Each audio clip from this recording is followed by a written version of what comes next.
Boa noite. Que Jesus esteja conosco. A minha promessa aqui para vocês é que eu fiz todo o esforço para trazer esse tema o mais leve possível.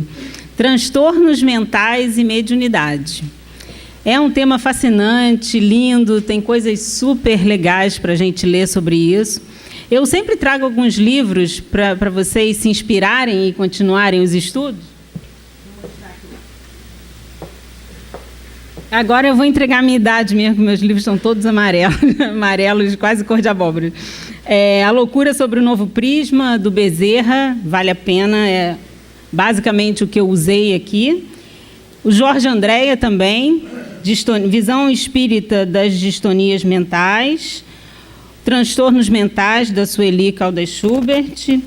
Os Mensageiros, que tem vários casos interessantes e que ajudam a gente a realmente entender de uma forma mais fácil da onde vem e quais as causas espirituais de todas as doenças mentais.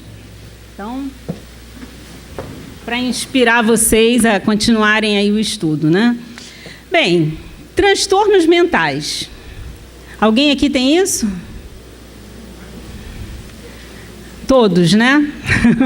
Como diz aqui a frase, uma brincadeira que eu fiz aqui embaixo, de médico e louco todos nós temos um pouco.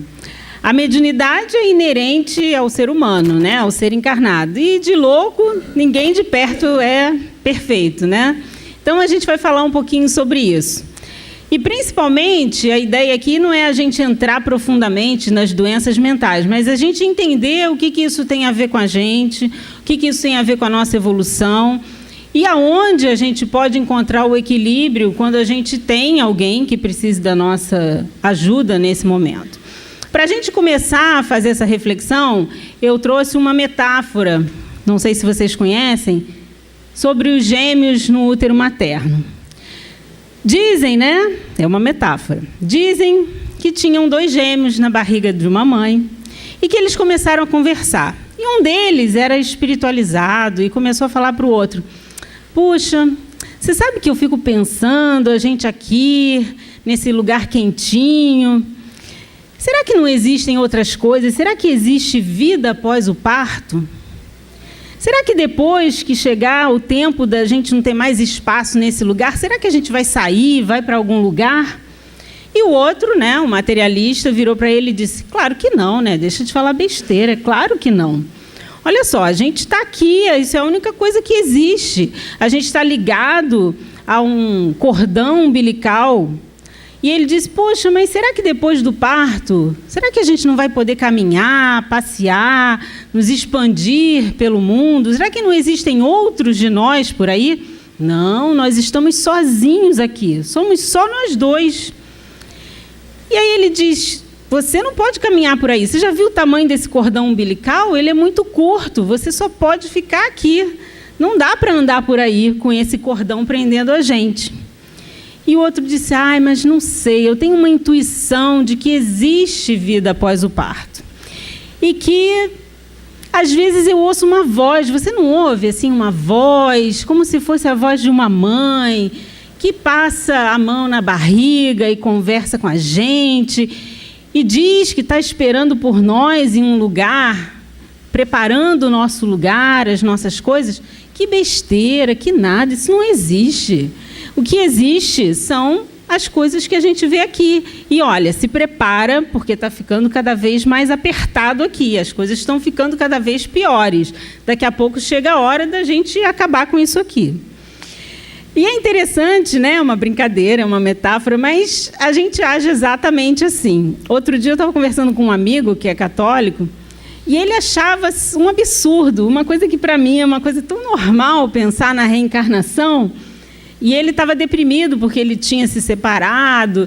E ele: poxa, mas eu errei, né? Não vou ter outra chance, já estou velho, não deu certo. E eu estava tentando animá-lo: não, mas tem outras vidas, você vai poder ter outros relacionamentos com essa pessoa, desenvolver o amor de pai, de mãe. O Espiritismo é tão otimista, né? Te mostra tantas expectativas diferentes em relação a essas coisas que acontecem e os nossos erros na Terra. E ele não, para ele tinha acabado o casamento dele, ele está velho, não tem outras perspectivas, e hoje a vida dele é cuidar dos filhos, cuidar das coisas, mas ele entrou numa depressão, né, pela própria situação da separação, que todo mundo que já passou por uma sabe que não é fácil, sempre é uma situação de luto que você passa.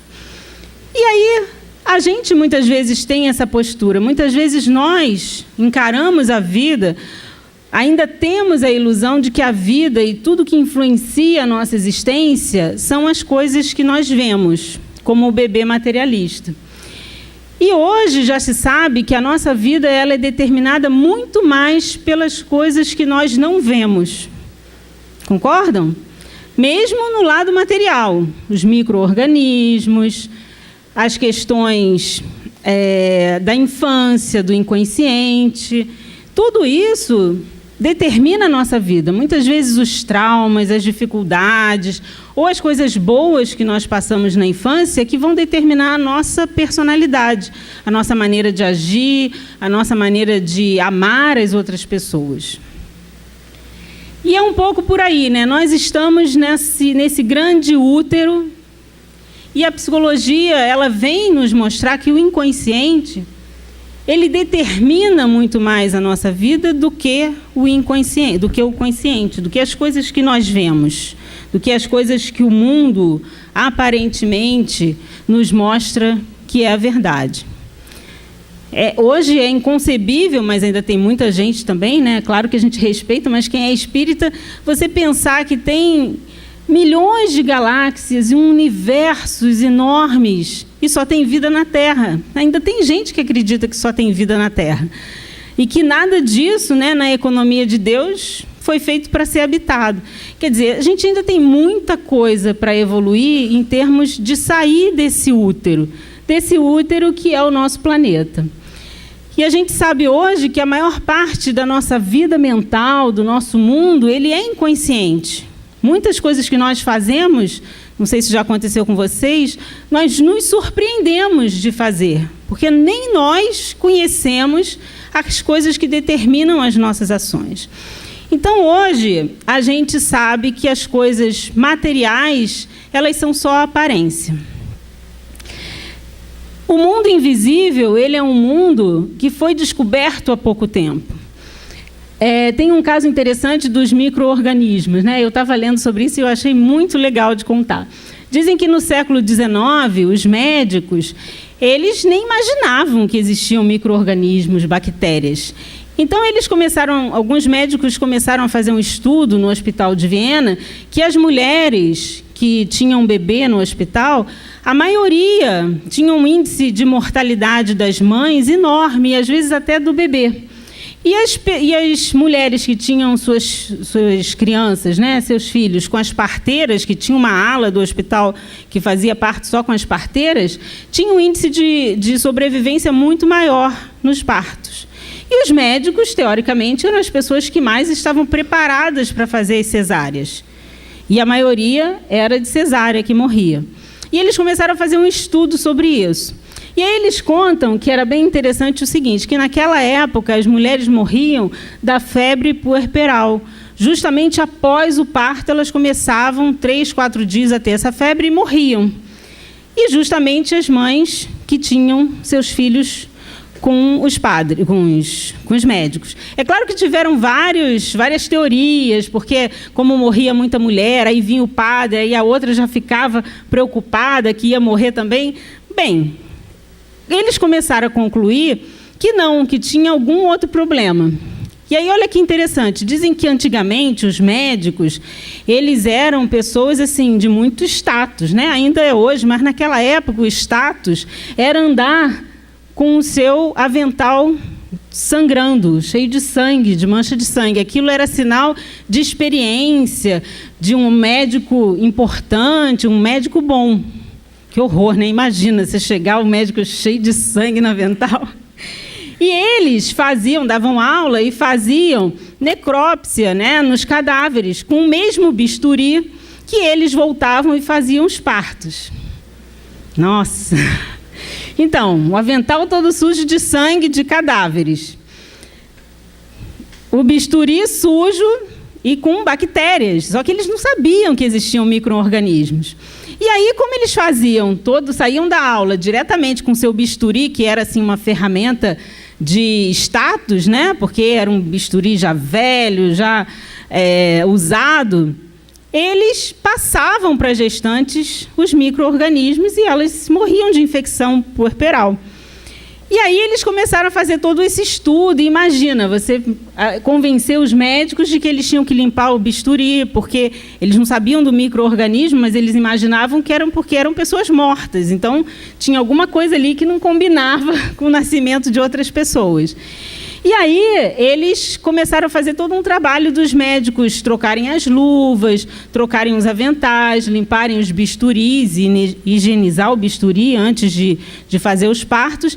E toda essa questão da morte melhorou, a mortalidade melhorou muito. E eles começaram a perceber que existia alguma ligação entre a limpeza e a sobrevivência dessas pessoas. E aí, depois, é claro, depois que descobriram o microscópio, começaram a entender o que era isso. Eram simplesmente bactérias, micro-organismos que passavam nessas operações. Só que os médicos achavam que o avental ensanguentado era sinal de poder e de muita experiência, e não de sujeira e de micro-organismos. Agora, qual é o microscópio do plano espiritual? A gente está falando aqui do mundo invisível, dos micro-organismos e do mundo espiritual.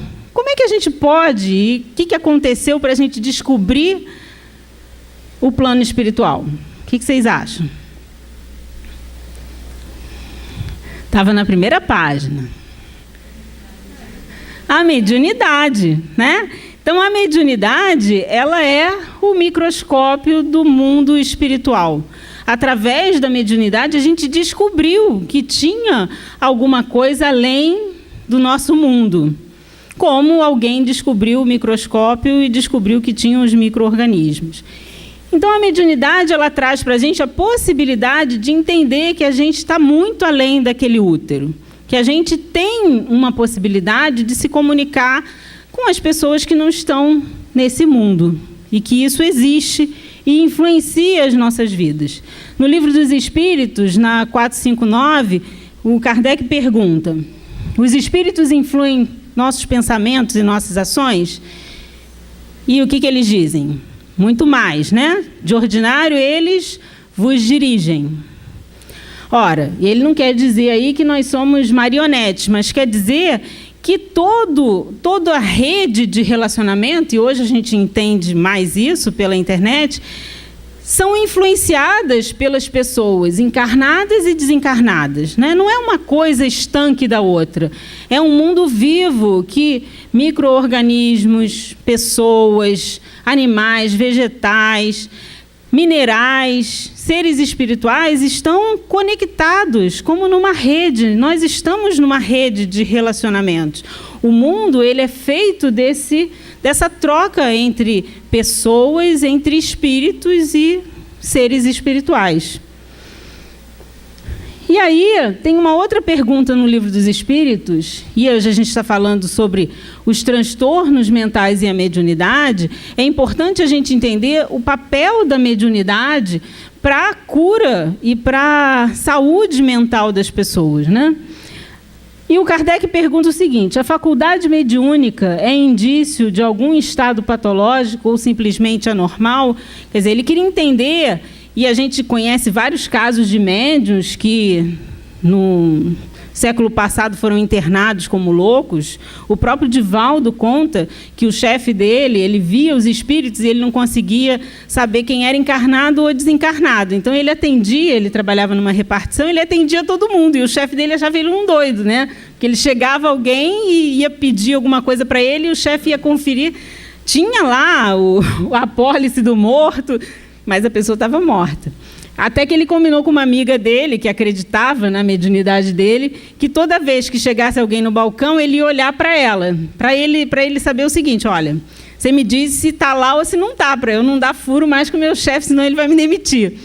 E aí ele olhava para ela e ia lá atender se fosse um vivo. Até o dia que ele não estava, que ela não estava lá, que ela faltou, e ele teve que atender, e o chefe disse: você piorou de novo? Você já estava melhor?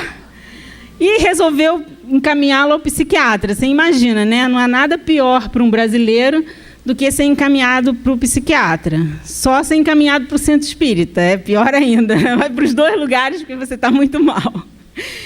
E ele foi ao psiquiatra, e ele conta uma história muito engraçada, mas ele vê o mentor dele, e o mentor disse: vai embora daí, que esse cara vai te dar um eletrochoque por tudo que você está contando. E ele vai embora, e ele acaba descobrindo o espiritismo, e é um grande médium do nosso movimento. Quer dizer, a mediunidade, ela não é uma atividade patológica, mas é claro que ela pode ser confundida se você está num mundo material. E uma das grandes características das doenças mentais é a alucinação. Ver pessoas, falar com mortos. Pronto, é um prato cheio para você ter hospícios cheios de médiuns. Aí os espíritos respondem, né? Às vezes anormal porque não é todo mundo que é médium, mas não patológica, não é uma doença a mediunidade. Há médiuns de saúde vigorosa, os doentes o são por outros motivos. Quer dizer, qualquer coisa pode levar a uma doença mental se você não tiver no seu equilíbrio.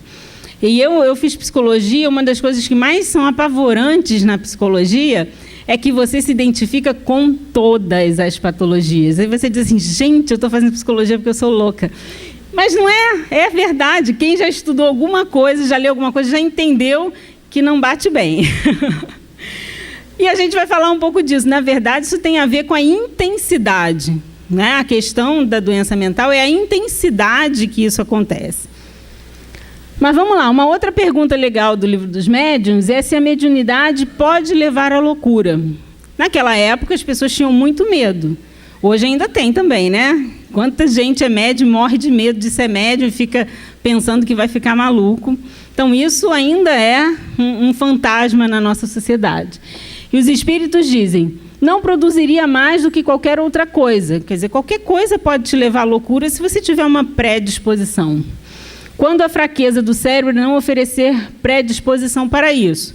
A gente vê que a questão da loucura ela pode ser física, você pode ter uma predisposição para isso, orgânica, ou pode ser com total funcionamento do seu cérebro e das suas sinapses. Você pode ter, e a gente tem vários casos, que não existe um problema físico, existe apenas o sintoma.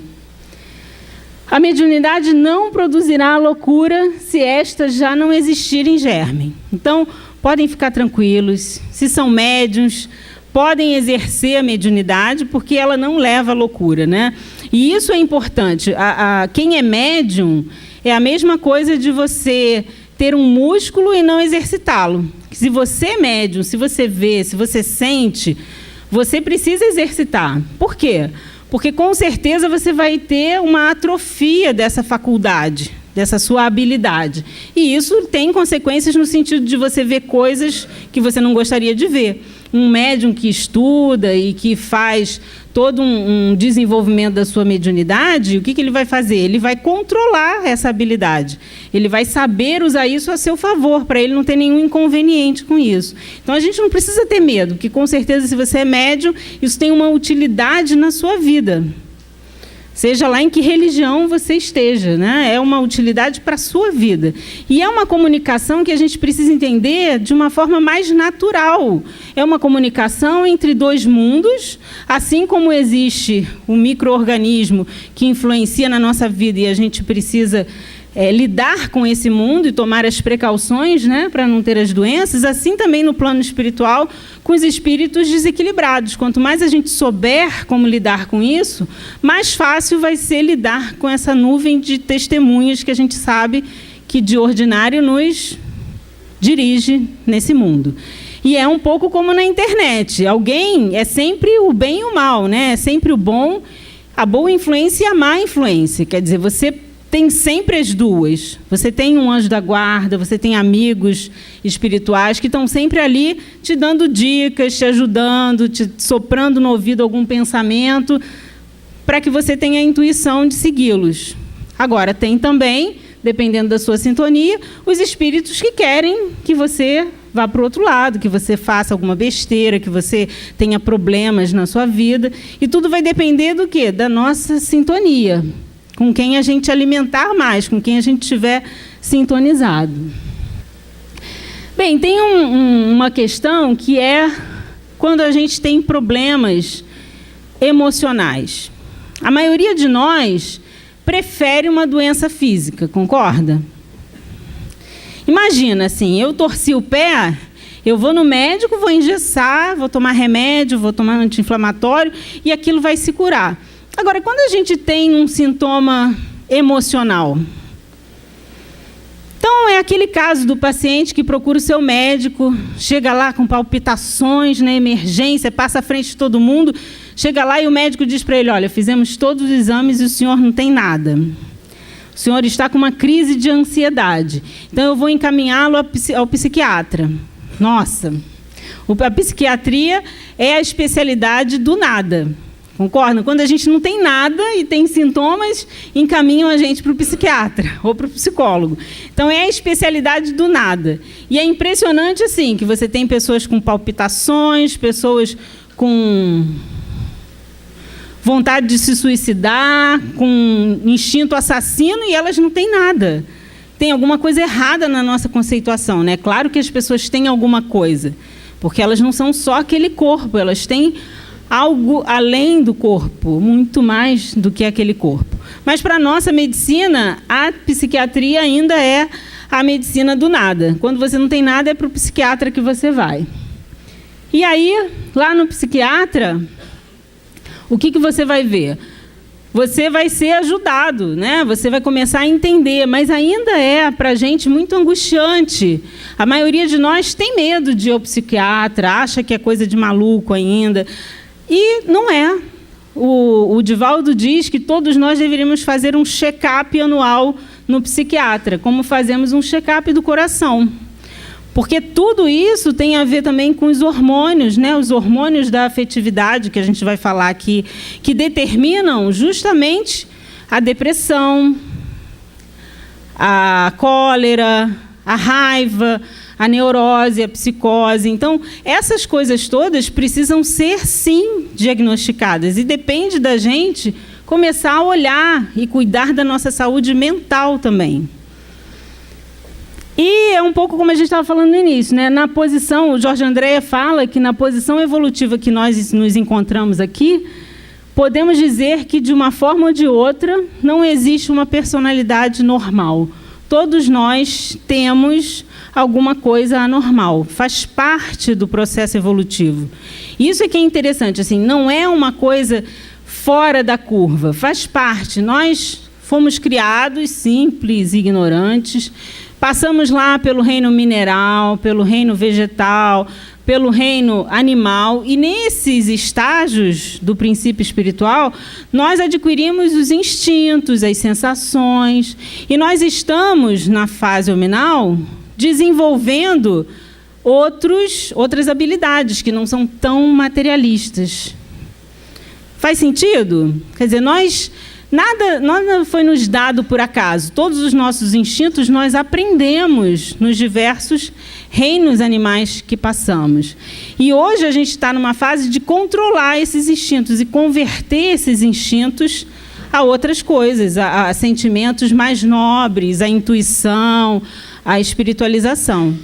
Né? Faz parte do processo evolutivo, está tudo encadeado. Então, faz parte também, em alguns momentos, pela nossa faixa evolutiva, da gente se desequilibrar. E a vida a normalidade é o quê? É essa faixa, não é uma coisa contínua. A normalidade é você conseguir ter essas idas e vindas, né? Ter raiva faz parte da vida, mas ficar com raiva não é normal. O ideal é a gente passar o mais rápido possível para outra fase de digerir essa mágoa, essa raiva. Faz parte ser feliz, mas você não fica o tempo todo sendo em êxtase de felicidade. Então, a vida é como um eletrograma, né? Um eletrocardiograma. Né? Você tem altos e baixos, e é isso que faz a gente estar vivo. é a gente ter esses sentimentos todos. Faz parte. Então, a gente não precisa ter medo de consultar um psiquiatra ou achar que a gente não é normal, não. Faz parte você cuidar da sua vida mental. Já que nesse mundo nós cuidamos pouco, concordam? A gente cuida muito da vida material, a gente não acorda e faz uma prece, a gente não se prepara para um momento de desafio do dia, a gente vai fazendo, né? A gente é do fazejamento, a gente é pouco do acabamento, a gente vai fazendo, aprende fazendo. Então faz parte e a gente precisa tomar mais conta disso. Eu trouxe aqui um teste para ver, sabe? Dizem que é bom a gente logo fazer um teste. Então, vamos ver quem tem toque. Não se apavorem. Por exemplo, né, a ideia é o seguinte, é você olhar a foto, não precisa falar para mim, não precisa. Não precisa se denunciar. Mas pensar assim, o que você sente? Você sente vontade logo de botar o biscoito na posição certa? Será que tem uma posição certa? Tem vontade de comer nessa hora. O Marcos não tem toque. Por exemplo, deu vontade de consertar, sabe? O toque, quem tem toque, que é o transtorno, né? Ele salta do carro e conserta, porque ele não aguenta ficar e ver um negócio assim totalmente fora. Hã? É, o Monk. Tem o Friends também, tem a Mônica também é assim, né? Esse aí, nossa, esse pedreiro levou uma bronca imensa de quem tem toque. Só estava ali, né? Aquele ali devia estar aqui. Meu toque é forte também. Oh, essa daí também, nossa Senhora. O remédio tirado no meio. Nossa, essa aqui quebrou a corrente. Alguém está feliz, está tranquilo com as fotos? Esse é mais saudável. Esse aí é aquele que vai tirar todas as bolinhas vermelhas só para catar aquela azul ali no meio, né? Ou isso, quem já não viu os quadradinhos e ficou pulando e teve essa sensação de, né, que se pisar no preto, morre. É a percepção que a pessoa que tem toque tem, de você não poder fazer aquilo. Eu vou confessar que hoje, quando eu vim para cá, eu peguei uma coisa e disse assim, não, se eu pegar essa, pode ser que eu não faça uma boa palestra, eu vou pegar a outra. Então, essas neuroses, todos nós temos. E a última, né? A síndrome de Pilatos. Lavar as mãos, achar que está sempre tudo sujo, mania de limpeza. Todo mundo saudável aqui, né? Ou quem já não voltou em casa para ver se a porta estava fechada, o gás estava desligado, a luz estava desligada? Não, ninguém. Todo mundo aqui é saudável, confia na sua memória. Passaram no teste?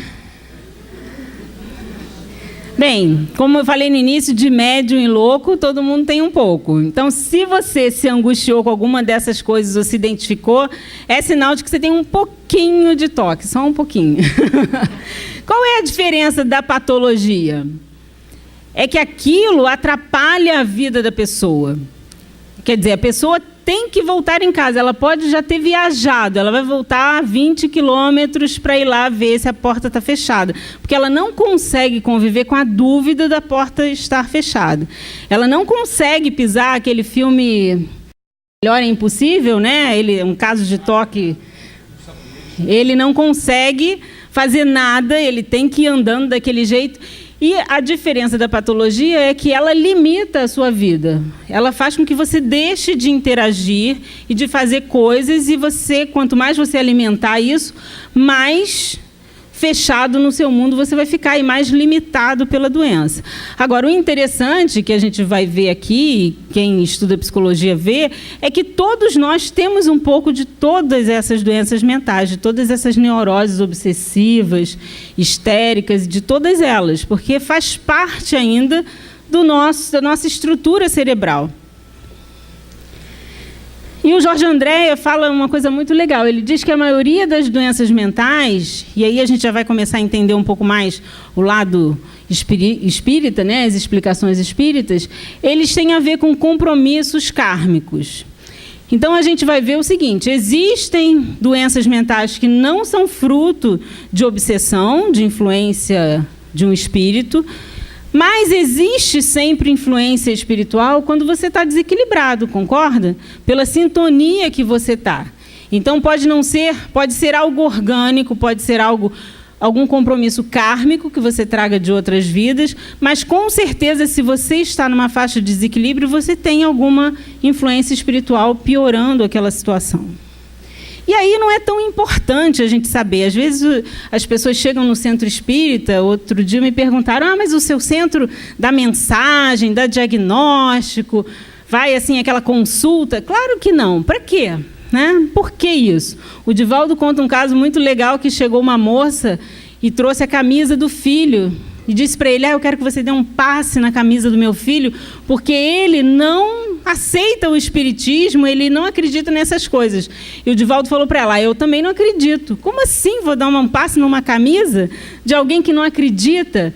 Então, ele fala muito sobre essa questão da gente ser coerente, né? Você não é toda a vibração que você manda para alguém que chega. A pessoa precisa estar na sintonia de receber aquilo. Senão, ela não vai receber, não adianta. Né? Dar um passe na camisa de alguém que não acredita nisso é dissipar a energia. Ela não vai chegar lá. E o Jorge André diz que todas essas questões mentais elas têm a ver com esse passado do ser humano. Com esse envolvimento com M foi feio. Mas tudo bem, depois a gente conserta. Foi só um erro, digitação. Envolvido em interesses pessoais, quer dizer, por a gente viver a nossa vida envoltos no egoísmo, nos interesses materiais, a gente precisa retificar essas coisas. É como uma energia ruim que você precisa renovar. Você precisa, a reencarnação, ela age como uma usina, ela passa aquela água por ali para renovar e usar essa energia a favor da vida. Então, é uma filtragem, o corpo serve como um filtro para melhorar todas essas energias que nós desenvolvemos em alguma encarnação, em alguma coisa que nós fizemos. Mas a gente estava falando de alucinação, né? E aí vamos começar a pensar, porque mais importante, e eu particularmente acho que o Espiritismo traz isso, é a gente pensar. Não é bem a gente ler e acreditar naquilo, mas o Espiritismo é uma ciência, é uma lógica. E a gente precisa pensar sobre os assuntos para entendê-los. Porque Deus tem uma lógica sensacional, e a gente começa a entender quando a gente começa a usar os outros 90% do nosso cérebro que estão lá meio paradinhos. Então, o que é uma alucinação? Por que a menina vê alguém lhe dando uma flor? Da onde vêm as alucinações das doenças mentais? Ora, se a gente sabe que existe o plano espiritual, se a gente sabe que existem outras vidas e que tudo que você vive está armazenado aonde? Está armazenado no seu perispírito, que é o seu corpo espiritual, né? Meio matéria, meio espiritual. É um intermediário entre o espírito e a matéria. Está tudo armazenado lá. Então, todas as alucinações, elas vêm de algum lugar lógico. Ninguém fica doente à toa. Ninguém tem uma alucinação à toa. A alucinação tem uma lógica que quem já teve em algum momento sabe que é difícil de você entender que aquilo é uma alucinação, porque na sua cabeça tem tudo a ver aquilo acontecer. Então, ele seria o quê? Seria um erro da nossa percepção?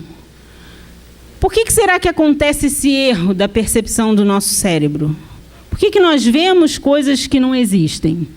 Será que não existe? E por que, mais ainda, por que existe esse caráter inteligente da alucinação? Por que é tão... existe uma lógica naquilo que aquela alucinação está te mostrando, que tem a ver com os seus medos, com as coisas que acontecem com você. E aí a gente tem que entender o seguinte, que nem tudo é influência espiritual, nem tudo é obsessão, mas em tudo há influência espiritual. A gente está cercado dessas testemunhas.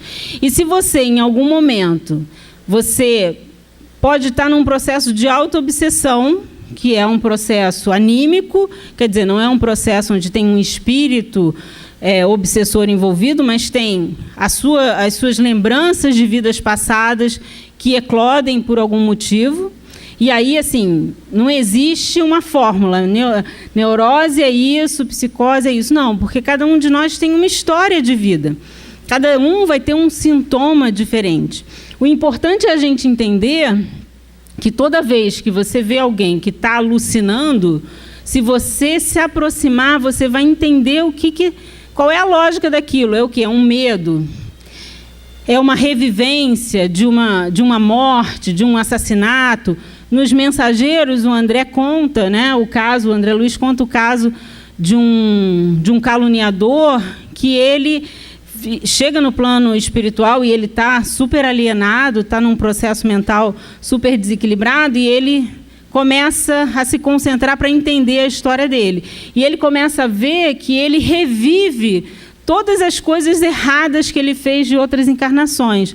As mulheres que ele enganou, as famílias que ele dissolveu, os homens que ele roubou, as pessoas que ele traiu, e ele está numa monoideia, né? Uma das características das doenças mentais é a monoideia, de você ficar como um disco quebrado.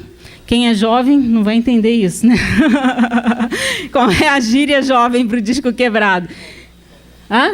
Só Alberto entendeu. Eu estou velha a falar de disco quebrado. Mas é uma falha no sistema que fica dando reply naquilo, né? Repete o tempo todo a mesma cena, as mesmas coisas. E a gente vê numa reunião de desobsessão, numa quarta-feira, espíritos que estão há séculos vivendo a mesma coisa. E como a gente sabe, o nosso cérebro ele não distingue o que é real do que é imaginação. Então, toda vez que você imagina algo, você sofre tanto quanto se você estivesse vivendo mesmo aquilo. Por isso, é tão importante a gente ajudar uma pessoa que está nesse processo a sair disso. Quando a gente fala de transtorno mental e mediunidade, não é tão importante a gente saber em que ponto existe uma obsessão e em que ponto existe uma auto-obsessão. O importante existe um desequilíbrio e a gente precisa ajudar aquela pessoa a se reequilibrar. Claro que tem várias maneiras disso, né? Vamos ver aqui, eu não vou entrar nas doenças, mas eu trouxe algumas só para a gente conversar. Por exemplo, a neurose. O que é a neurose? A neurose é a mais leve. A neurose é a doença mental onde você tem um desequilíbrio. Basicamente, os componentes é a angústia e a ansiedade. Sabe aquelas pessoas que têm um peso no coração?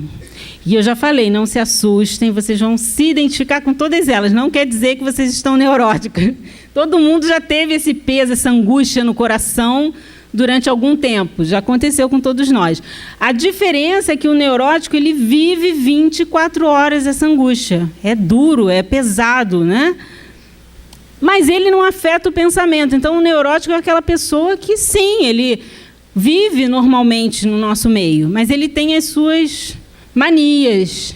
Ele não anda de metrô, ele não anda de elevador, ou ele tem alguma fobia, ele tem alguma coisa que limita ele na vida dele. Tem algumas neuroses, eu só trouxe algumas para exemplificar. Essa neurose de angústia que eu estou falando, a fobia, quer dizer, a fobia, um dos grandes tratamentos é realmente você ir se aproximando daquilo que você tem medo, porque se você deixar, você não faz mais nada, né?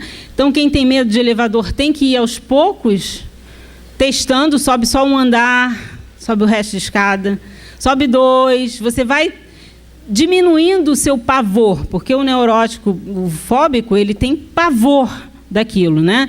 Ele entra realmente em crise. Então, ele tem que ir se aproximando aos poucos, faz parte de um tratamento. Da onde vem a neurose? A neurose ela vem sempre de alguma coisa passada. Ela vem de algum trauma passado, nessa vida ou em outra, a fobia especificamente, né?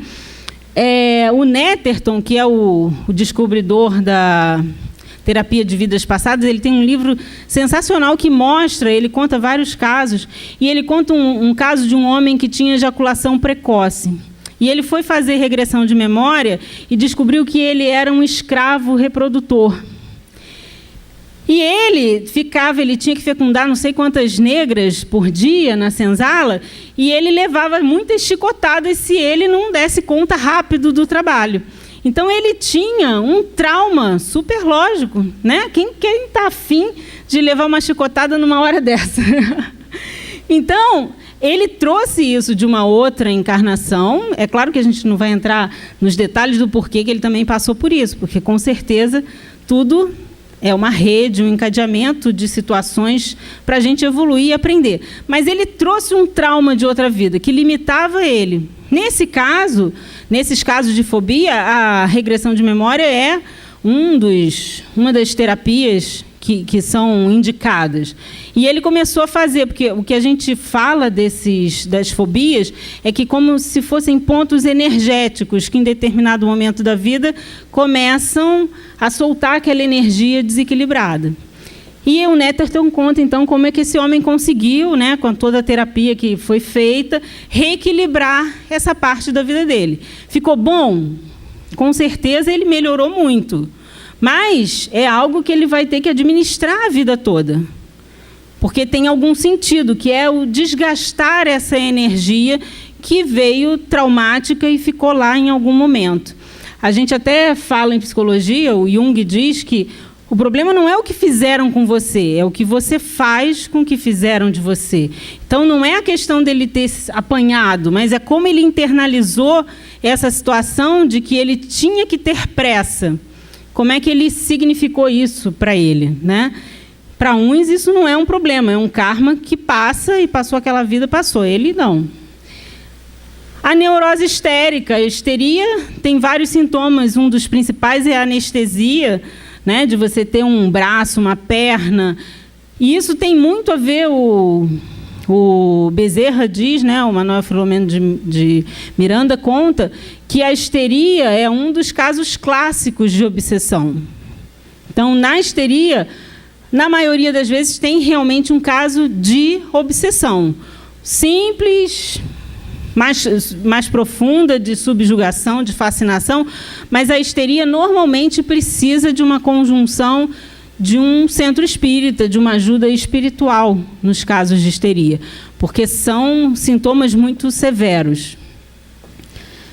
E a neurose obsessiva, que é um pouco como esse rapaz aqui, né? A questão que a gente fez lá do toque. É a neurose por lavar as mãos, é uma compulsão que você tem e que você tem que fazer aquilo. Você não sabe por quê, mas você acha que se não fizer aquilo, alguma coisa muito ruim vai acontecer.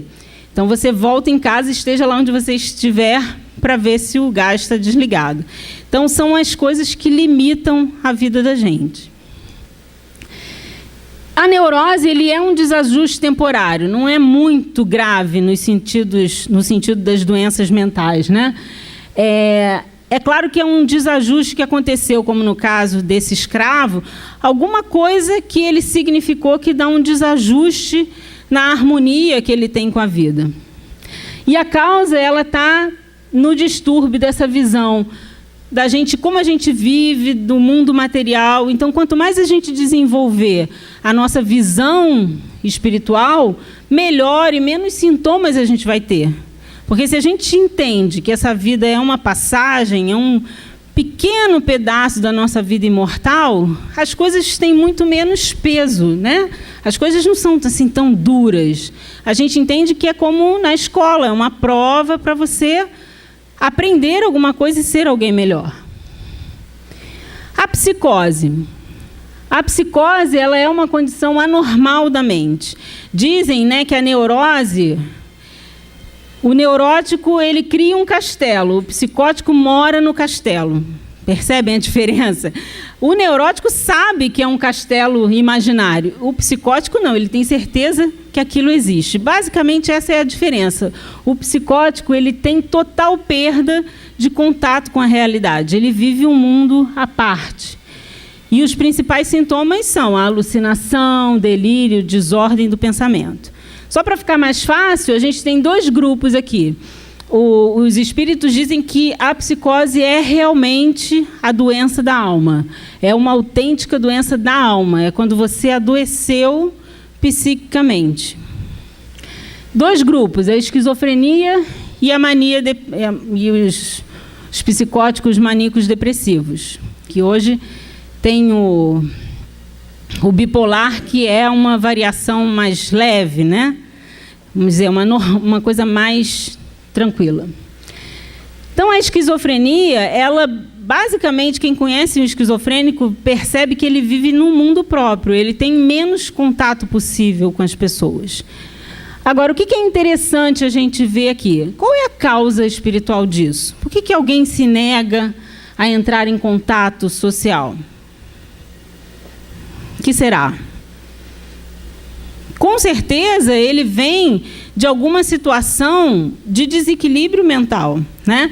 Ele tem alucinações, foi o que eu falei, ou ele tem grandes perseguidores, ou ele fez muita besteira na outra vida, e mesmo que o seu algoz, que a sua vítima tenha perdoado ele, tudo isso está na sua consciência. Então, ele revive aquilo como uma maneira da lei divina que está escrita na nossa consciência, traga essa situação para ele resolver e voltar ao seu equilíbrio. Então, a mania, o esquizofrênico é essa cisão com a realidade, né? Só para a gente não precisar entrar em muitos detalhes. O maníaco depressivo é aquela pessoa que ora está 220 horas, está deprimida, dormindo o dia inteiro. Então, ele não tem um equilíbrio de vida. E a gente, na normalidade, tem momentos de mania, momentos de depressão, faz parte da vida. A diferença aqui é que ele está num ponto ou está no outro, ele não tem uma normalidade. Ou ele está fazendo milhões de coisas ao mesmo tempo, aquela pessoa ligada em 220, cheia de ideias, ou ele está totalmente deprimido, que é a fase onde pode acontecer o suicídio. E essa doença que a gente chama a doença dos obsessores.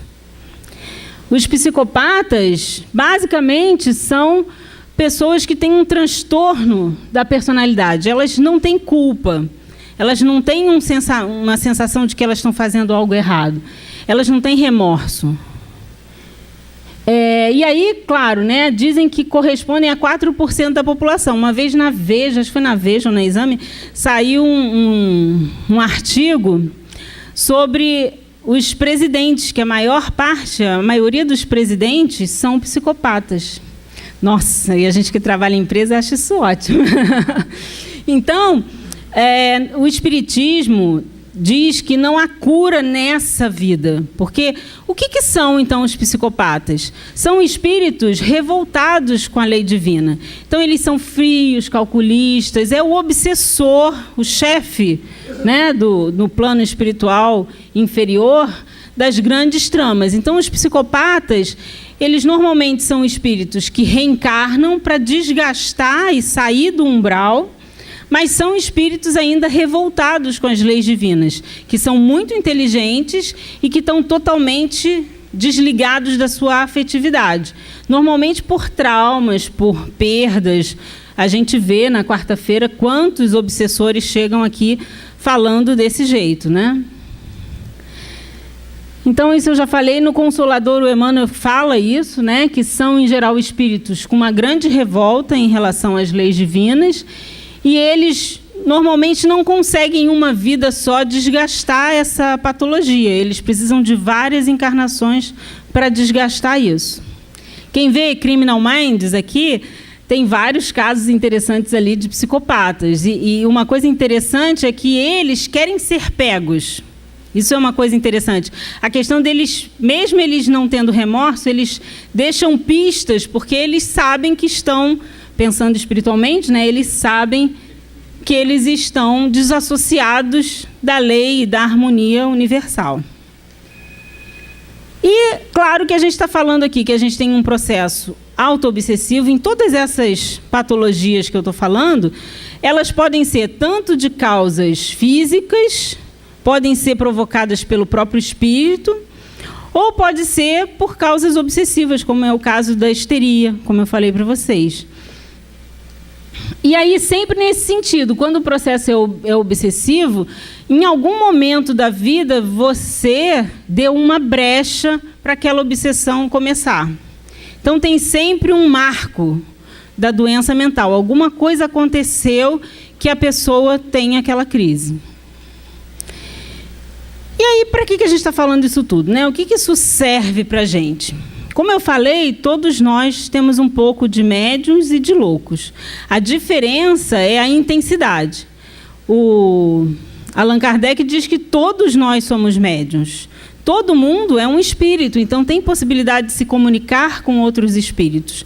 A diferença da mediunidade ostensiva é que você tem na glândula pineal uma facilidade, uma possibilidade de desenvolver ostensivamente a mediunidade, seja de visão, de audição. Agora, todos nós sentimos, a gente estava conversando... cadê ela? Estava conversando sobre a última palestra dos Anjos da Guarda, né? E é uma questão só da gente sintonizar com o nosso anjo da guarda. É simples. Mesmo que você não seja médium, você percebe a presença, assim como o neném na barriga da mãe. Agora, como médico, a gente tem algumas coisas que fazem o nosso avental ficar ensanguentado. E o que dava o avental ensanguentado? Infecções. O que dá infecção na alma, né? O volume de cólera, inveja, luxúria, cobiça, o ciúme, só coisas boas, gostosas, sabe? Esses sentimentos assim bons da vida. Isso tudo o espírito acumula no presente. Se você vive uma vida com muitos acessos de raiva, com muito desequilíbrio, sempre revoltado com o outro, você é um candidato a ter uma doença mental, nessa ou em outra vida. Porque você está trazendo para o seu mundo mental o desequilíbrio. Então, o problema não é ter raiva. O problema é ficar com raiva o tempo todo. A raiva faz parte dos instintos dos seres humanos, adquiridos aí na evolução. Eu estou com raiva. Ok, a gente não precisa jogar ela fora. Mas você precisa digerir essa raiva. Você precisa canalizá-la para algum lugar. Porque senão ela vai fazer com que você adoeça. Assim como a mágoa, assim como a inveja, né? Às vezes você tem inveja de alguém. O Divaldo até brinca assim, que a gente diz, a espírita não tem inveja. Não, já é uma mentira dizer que não tem. Pode ter, mas o problema é o que você faz com isso. Né? Você entender, não, tá bom, eu tenho, mas eu não quero isso agora para mim, porque não é o momento de eu ter isso. Né? E aí você começa a digerir, entender a sua vida e aceitar a sua vida. Aceitar a vida como ela é um sinal de evolução espiritual. As pessoas que nunca aceitam a vida do jeito que ela vem são pessoas que não percebem que aquilo tudo é para o nosso bem. Tem aquela história que assim, Deus sempre faz as coisas para o nosso bem. Então, Deus sempre faz o melhor. E se não é o que você espera, com certeza você não é o seu momento de ter aquilo, né? O Benjamin Franklin disse que se a gente tivesse todos os nossos desejos atendidos, a gente teria o dobro das nossas aflições. E é verdade, às vezes a gente pede coisas que diz assim, nossa, ainda bem que ele não ouviu. Então, é uma carga tóxica. E hoje nós precisamos cuidar, como a gente cuida da nossa alimentação, uns mais do que outros, mas assim como você cuida da sua alimentação, você também precisa cuidar dos seus pensamentos, das coisas que você deixa entrar. E aí, qual é a cura? Tem cura para os transtornos mentais? Sim, claro que sim. Né? Existe cura. Não é imediata, existe um processo de cura. É claro que se for um processo obsessivo, ele é muito mais fácil de ser resolvido, no sentido de que se você trabalhar a sua espiritualização, a sua conduta no bem, com certeza você consegue passar por um processo desobsessivo, e tem vários casos nos livros de André Luiz. Qual seria o tratamento, então? O tratamento, ele precisa ser nos dois lados, físico e espiritual. Porque quando existe a doença mental, o sintoma psicológico já passou para o plano físico. Concordam? Então, é importante, sim, ir a um psicólogo, ir a um psiquiatra. Não se tem um tratamento só no centro espírita, mas em todos os meios que a gente tem. E a enfermidade, ela é sempre fruto dessa desarmonização nossa com as leis. Então, o primeiro passo é: aonde eu estou fora de foco nas leis espirituais? O que eu estou fazendo que eu posso me sentir harmonizado com o universo, com a vida, com as coisas que estão acontecendo. E botar a sua mente, abrir a sua mente justamente para esse funcionamento da vida. Tudo que acontece é para o seu bem, e a mente é como um paraquedas, né? Funciona melhor aberta. Se você não abre a mente, com certeza você vai se esborrachar. Então, a gente precisa entender mais, estudar mais sobre essas coisas, essas doenças mentais, sobre a nossa maneira de funcionar, sobre o que a gente faz com as coisas que a gente recebe do mundo. E aí o Divaldo diz, na verdade, Joana de Ângeles diz que o processo de cura e de saúde mental é a gente eliminar do nosso vocabulário e das nossas crenças 2 palavras: culpa e pecado. Quer dizer, a gente não tem culpa de nada, porque a culpa é a grande porta da obsessão de você se sentir devedor. A gente não tem culpa de nada. Porque essa é uma coisa que a gente aprendeu em outras religiões, né? Se sentir culpado para se sentir devedor. A gente é responsável. E o que é responsabilidade? A responsabilidade é a habilidade em responder. Concordam que é muito mais animador você pensar que você fez um aborto, e aí? Eu fiz um aborto. Se eu sinto culpa, isso vai ser carregado para a minha vida toda. Eu nunca mais vou me perdoar. Como se a mulher fizesse um aborto sozinha, né? Porque, na verdade, essa é uma culpa que acaba sendo da mulher e não de todo um contexto que faz a mulher abortar. Então, a mulher que abortou, o que ela precisa fazer? Ela tem que saber que ela não fez um negócio legal. Ok, não fez, mas já passou, já fez. Ela agora tem que ter o quê? A habilidade de responder, de fazer algo contra essa energia do erro, do que ela fez. O que ela pode fazer? Ela pode, como o Divaldo, abrir um lar de crianças, ela pode ajudar um lar de crianças, ela pode ser evangelizadora, ela pode adotar uma criança, ela tem 1000 maneiras de reverter o erro que ela tem. Concordam? Então, tudo na vida, assim, desde o caso de você cometer um assassinato até o caso de você xingar alguém, tudo tem uma maneira de você reverter, tudo tem saída. Isso é que é importante na vida. E aí eu não vou me estender, porque já está na minha hora, mas a Joana dá 5 regras para a gente ser feliz. A vida é bela, a gente entender que a vida é um aprendizado e que a vida é bonita, né? Eu tenho amigos em São Paulo que mandam assim: e o Rio continua lindo? Continua, e a maioria de nós nem olha para o céu quando sai na rua. Então, assim, aproveitem a cidade maravilhosa que a gente vive, porque o nível de energia positiva que a gente tem é enorme nos lugares naturais, né? Eu nasci para amar, quer dizer, o único momento que você, como ser humano, sente um amor é quando você ama, não é quando você é amado, e a nossa sociedade é uma sociedade focada em você gerar amor e não de você amar, então ame primeiro. Isso é o que traz felicidade, é o que faz você ser feliz. E eu vivo para servir, né? Dizem que quem não vive para servir não serve para viver.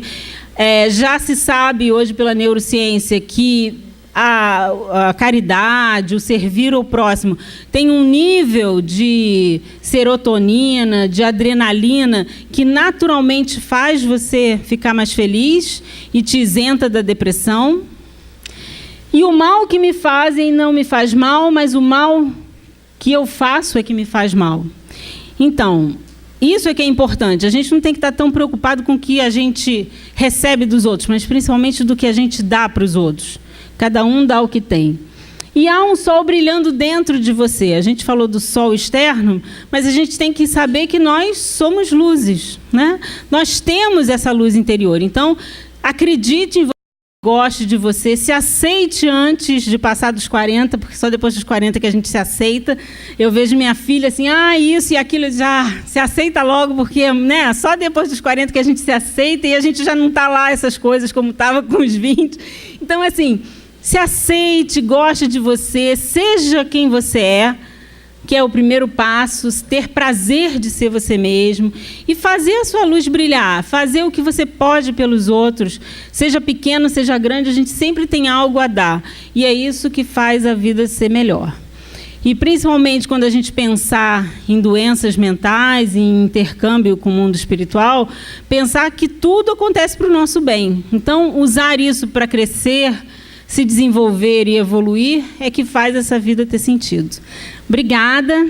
Eu espero que tenha sido um momento gostoso de aprendizado para todos nós. E leiam os livros que tem muito mais informação lá. Obrigada.